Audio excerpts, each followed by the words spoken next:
بسم الله الرحمن الرحيم. الحمد لله رب العالمين، والصلاة والسلام على أشرف الأنبياء والمرسلين نبينا محمد وآله وأصحابه أجمعين، اما بعد. عزیز ساتھیو، آج ہم اپنے موضوع سے اور اپنے سبجیکٹ سے تھوڑا سا ہٹ کر کے ایک دوسری بات شروع کرنے جا رہے ہیں، اور وہ ہے جن اور جنات کا بیان. چونکہ اوپر فرشتوں کا بیان آیا تھا، تو فرشتے اللہ کے وہ مخلوق ہیں جو گناہ اور پاپ نہیں کرتے. وہ اللہ کی پوری ذمہ داری، اللہ کی پوری ڈیوٹی ذمہ داری کے ساتھ انجام دیتے ہیں، اس کو بالکل صحیح سے پورا کرتے ہیں. وہ ڈیوٹی میں کمی کوتاہی نہیں کرتے، اور وہ انسان کو نظر بھی نہیں آتے.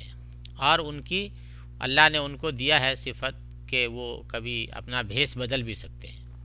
تو اسی طریقے سے ایک اور مخلوق ہے، وہ جن اور جنات، جس کو ہم اور آپ کہتے ہیں. لیکن جن اور جنات اور فرشتوں میں زمین و آسمان کا فرق ہے. جنات ہمارے آپ کے انسانوں ہی کی طرح مکلف ہیں. وہ بھی اللہ کی عبادت کریں گے تو سفل ہوں گے، اللہ کی عبادت نہیں کریں گے تو وہ سفل نہیں ہوں گے. ان میں مومنین بھی ہیں، ان میں کافرین بھی ہیں. اللہ پہ ایمان رکھنے والے بھی ہیں اور اس میں کافر بھی ہیں. جیسے انسانوں میں دونوں طرح کے دونوں پرکار کے لوگ ہیں. انسان دو پرکار کے ہیں، مومن اور کافر.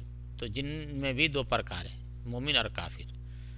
تو چونکہ یہ دونوں تھوڑا کسی حد تک قریب لگ رہے تھے، ایک جیسے لگ رہے تھے، اس لیے جو ہے اس کو کلیئر کرنے کے لیے ایک الگ سے سبق رکھتی ہے، تاکہ یہ پتہ چلے کہ جنات اور فرشتے ایک نہیں ہیں، دونوں الگ الگ ہیں. تو اسی بارے میں جو ہے آج ہم آپ کے سامنے معلومات پیش کرتے ہیں. فرماتے ہیں جنات ایک غیبی عالم مخلوق ہیں جنہیں آگ سے پیدا کیا گیا ہے. ان کی پیدائش انسان سے پہلے ہوئی. اللہ تعالیٰ کا ارشاد ہے، اعوذ باللہ من الشیطان الرجیم، وَلَقَدْ خَلَقْنَا الْإِنسَانَ مِنْ صَلْصَالٍ مِّنْ حَمَإٍ مَسْنُونٍ وَلَقَدْ خَلَقْنَا الْإِنسَانَ مِنْ صَلْصَالٍ مِّنْ حَمَإٍ مَسْنُونٍ وَالْجَانَّ خَلَقْنَاهُ مِنْ قَبْلُ مِنْ نَارِ السَّمُومِ. سورہ الحجرات کی یہ آیت ہے، 26-27 نمبر آیت ہے. ترجمہ: یقیناً ہم نے انسان کو کالی اور سڑی ہوئی کھنکھناتی مٹی سے پیدا فرمایا. یقیناً ہم نے انسان کو کالی اور سڑی ہوئی یعنی سنی ہوئی، جو ہم سانتے ہیں نا، وہ ہے سنی ہوئی مٹی سے پیدا کیا. اس سے پہلے جنات کو ہم نے لو والی آگ سے پیدا کیا. یہی ہمارا مقصد ہے بتانے کا، کہ جنات جو ہے انسان سے پہلے پیدا ہو چکے تھے اور ان کو اللہ نے آگ سے پیدا کیا. یہ بھی دین کی پابندی کے مکلف ہیں. یہ جنات بھی دین کی پابندی کے مکلف ہے، اور اللہ تعالیٰ کا امر و نہیں، جن چیزوں کو کرنے کا حکم دیا گیا ان کو بجا لانا، اور جن چیزوں سے روکا گیا اس سے بچنا، ان کی طرف بھی متوجہ ہیں. یعنی وہ بھی اس کے جو ہے مکلف ہیں. ان میں مومن بھی ہیں اور کافر بھی ہیں، طاعت گزار بھی ہیں اور خطا کار بھی ہیں. اللہ تعالیٰ کا فرمان ہے، اعوذ باللہ من الشیطان الرجیم، بسم اللہ الرحمن الرحیم، وَأَنَّا مِنَّا الْمُسْلِمُونَ وَمِنَّا الْقَاسِطُونَ.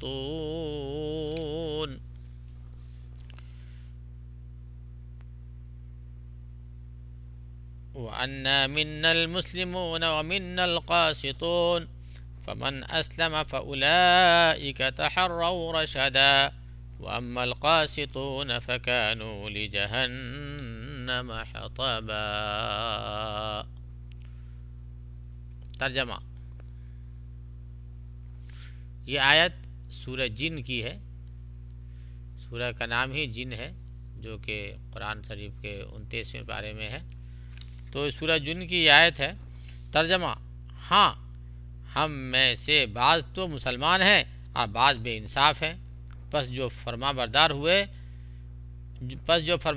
گئے انہوں نے تو راہ راست کا قصد کیا، اور جو ظالم ہیں وہ جہنم کا ایندھن بنیں گے، جہنم میں ڈالے جائیں گے مطلب۔ اس کے بعد ایک اور آیت ہے اسی سورہ جن کی ہے۔ اعوذ باللہ من الشیطان الرجیم وَأَنَّا مِنَّا الصَّالِحُونَ وَمِنَّا دُونَ ذَلِكَ كُنَّا طَرَائِقَ قِدَدًا۔ سورہ الجن آیت نمبر 11 ہے۔ ترجمہ: اور یہ کہ بے شک بعض تو ہم میں نیکوکار ہیں اور بعض اس کے برعکس بھی ہیں، ہم مختلف طریقوں سے بٹے ہوئے ہیں۔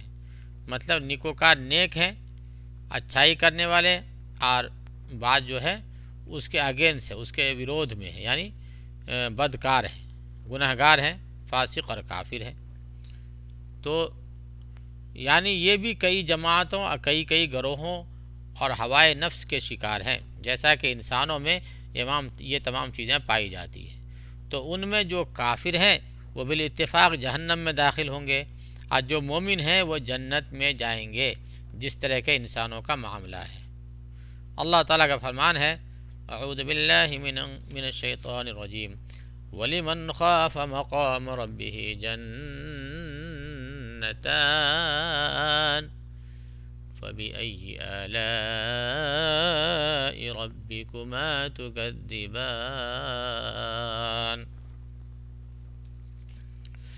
ترجمہ: اور اس شخص کے لیے جو اپنے رب کے سامنے کھڑا ہونے سے ڈرا، دو جنتیں ہیں، پس تم اپنے رب کی کس کس نعمت کو جھٹلاؤ گے؟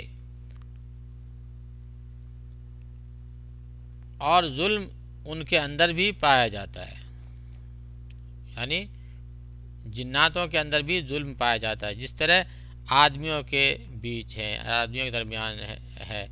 حدیث قدسی میں اللہ کا فرمان ہے: یا عبادی انی حرمت الظلم علی نفسی وجعلتہ بینکم محرما فلا تظلموا۔ ترجمہ: اے میرے بندو، یہ حدیث پاک مسلم کی ہے، اس کو ہائی لائٹ کر دیں۔ ترجمہ: اے میرے بندو،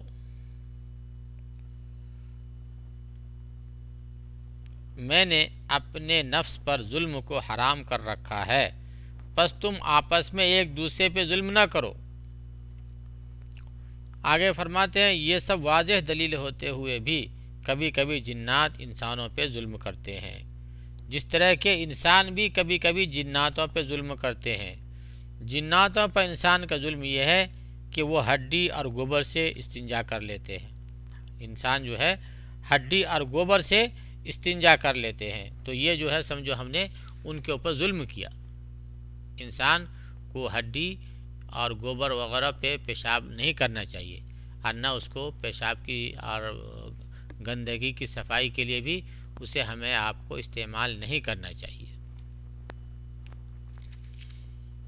تو ایک حدیث پاک ہے، نبی کریم صلی اللہ علیہ وسلم کا فرمان ہے: لکم کل عظم ذکر اسم اللہ علیہ یقع فی ایدیکم اوفر ما یکون لحما وکل بعرۃ علف لدوابکم۔ رواہ مسلم کی یہ حدیث ہے۔ ترجمہ: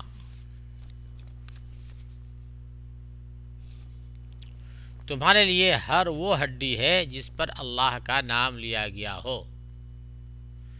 تمہارے لیے ہر وہ ہڈی ہے جس پہ اللہ کا نام لیا گیا ہو، یعنی جنات کے لیے۔ نبی کریم صلی اللہ علیہ وسلم فرمایا یہ حدیث قدسی میں کہ تمہارے لیے ہر وہ ہڈی ہے جس پہ اللہ کا نام لیا جائے، یعنی بسم اللہ کہہ کے اس کو ذبح کیا گیا اس جانور کو، وہ تمہارے ہاتھ میں آئے گا اس حال میں کہ اس پر گوشت پہلے سے کہیں زیادہ ہوگا، اس میں گوشت اللہ کے حکم سے تیار ہو جائے گا۔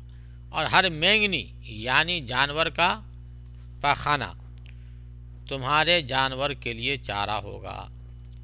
اور نبی کریم صلی اللہ علیہ وسلم فرمایا فلا تستنجوا بہما فإنہما طعام اخوانکم، اے میری امت کے لوگوں،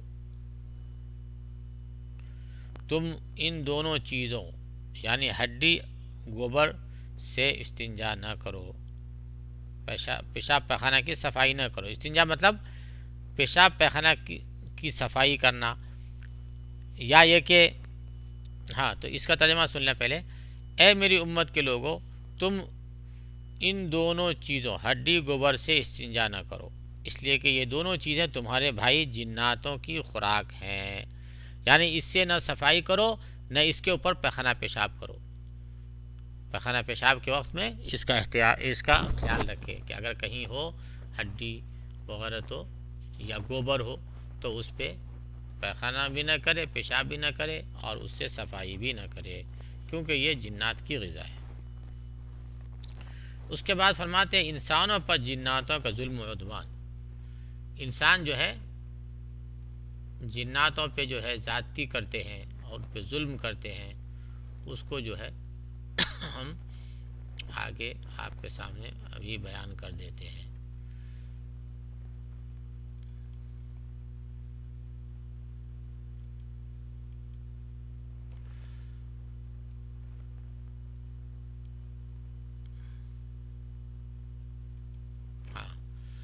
فرماتے ہیں نمبر 1، وسوسہ کے ذریعے انسانوں پر تسلط جما لیتے ہیں،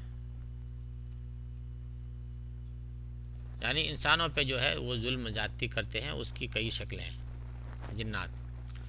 وسوسہ کے ذریعے انسانوں پہ تسلط جما لیتے ہیں، وہ ایسا وسوسہ ہے جو انسانوں کے دلوں میں یہ ڈالتے ہیں۔ نمبر 2، انسانوں کو یہ خوف دلاتے اور ڈراتے ہیں اور ان کے دلوں میں گھبراہٹ اور ان پہ رعب ڈال دیتے ہیں، خاص کر ان حالت میں جب انسان اس سے پناہ مانگتا اور اس کا سہارا لیتا ہے۔ اللہ تعالیٰ کا فرمان ہے اعوذ باللہ من الشیطان الرجیم وَأَنَّهُ كَانَ رِجَالٌ مِّنَ الْإِنسِ يَعُوذُونَ بِرِجَالٍ مِّنَ الْجِنِّ فَزَادُوهُمْ رَهَقًا۔ سورہ جن کی آیت نمبر 6 ہے۔ ترجمہ، بات یہ ہے کہ چند انسان بعض جنات سے پناہ طلب کرتے تھے، جس سے جنات اپنی سرکشی میں اور بڑھ گئے۔ نمبر 3، جن انسانوں کو پچھاڑ دیتا ہے اور اسے پھر دور پھینک دیتا ہے، یا جن انسانوں پر غشی اور مرگی ڈال دیتا ہے پھر اسے بے ہوش پھینک دیتا ہے۔ اس کی 2 قسمیں ہیں، اس کے 2 پرکار ہیں۔ مطلب الف اس کو ہندی میں کو کہہ سکتے ہیں، جن کی طرف سے یہ غشی اور مرگی ہوتی ہے، اور کھو یہ مرگی اور غشی کسی جسمانی عضو کے مرض کی وجہ سے لاحق ہوتی ہے، یعنی یہ جن انسانوں پہ غشی اور مرگی ڈال دیتا ہے پھر اسے بے ہوش پھینک دیتا ہے، اس کی 2 قسمیں، جن کی طرف سے یہ غشی مرگی ہوتی ہے۔ نمبر 2، یہ مرگی اور غشی کسی جسمانی عضو کے مرض کی وجہ سے لاحق ہوتی ہے، یعنی انسانی جسم میں کہیں پہ بیماری بھی لگ جاتی ہے ان کی ظلم و زیادتی کی وجہ سے۔ تو یہ آج کا مختصر سبق ہے، جس پہ ہم آج کی بحث کو سبق کو ختم کرتے ہیں۔ اللہ تعالی ہم سب کو عمل کی توفیق نصیب فرمائے، سچائی سمجھنے کی توفیق دے اور نیک عمل پر ہم سب کو چلنے کا سعادت بخشے۔ وآخر دعوانا ان الحمد للہ رب العالمین۔